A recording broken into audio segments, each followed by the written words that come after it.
이란과 관련된 문제, 호르무즈 해협 문제라든지 북핵과 관련된 문제를 계속해서 이제 지렛대 삼아서 국내용으로 이용하고 있고 경제 측면에서는 중국과 그리고 방위비 부담과 관련해서는 한국과 결국 이제 자기 재선에 유리한 얘기만 계속해서 트윗을 통해서 쏟아내고 있는데 이게 근데 미국 의회 여론과는 사뭇 다르기 때문에 어떻게 봐야 될지.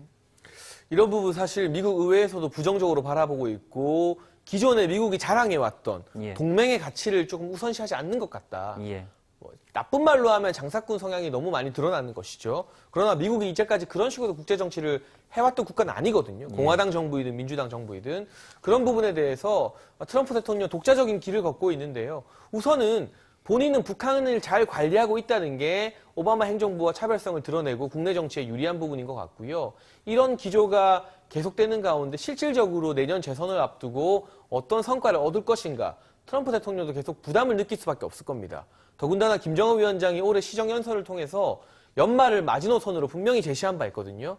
연말에 마지노선이 넘어가게 되면 새로운 길을 모색할 수도 있다는 경고성 발언까지 한 바 있습니다. 과연 지금처럼 마치 남의 집에서 벌어진 일인 양 이 단거리 미사일 도발을 무조건 내버려 두면서 우리가 잘 되고 있다. 그러나 정작 실무 협상 속도는 더디게 진행되고 있죠.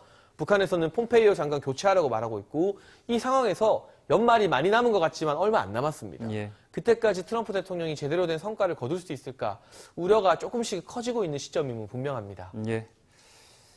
자, 계속해서 본인 생각대로, 본인 유리한 대로 말을 내뱉고 있는데 한미연합훈련과 관련해서도 벌써 두 번째인 것 같습니다. 부정적인 입장, 수차례 트위터를 통해서 예전에도 얘기한 바가 있습니다만 연합훈련은 돈 낭비라고 생각한다. 훈련 수정된 형태로 진행이 됐지만은 할 필요가 없었다고 생각한다.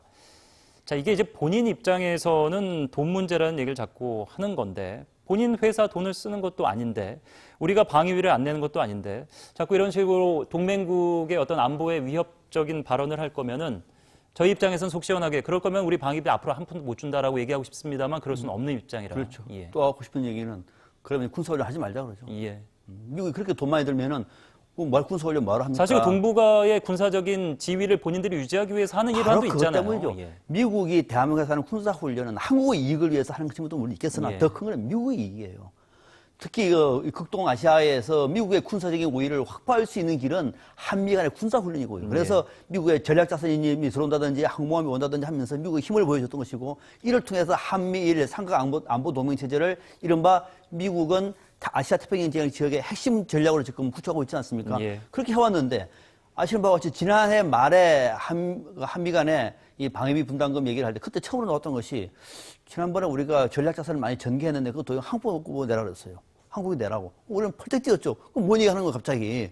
그래서 결국 안 했습니다만은 올해는 아마 내야 할 가능성도 있어 보이고 어쩌면 사드 비용까지도 그런 생각을 하다 보니까 이번에 그렇게 돈도 많이 들고 하는데 하지 말지 뭐. 그러면 결국 우리 국내에 있는 이른바 미국과의 동맹을 강조하는 쪽에서는 우리가 돈을 내더라도 하자. 이러지 않겠어요? 그런 여론을 의식을 해서 아마 한국 보고 돈 더 많이 내라라고 하는 압박용 발언이겠다라고 하는 생각을 하게 됩니다.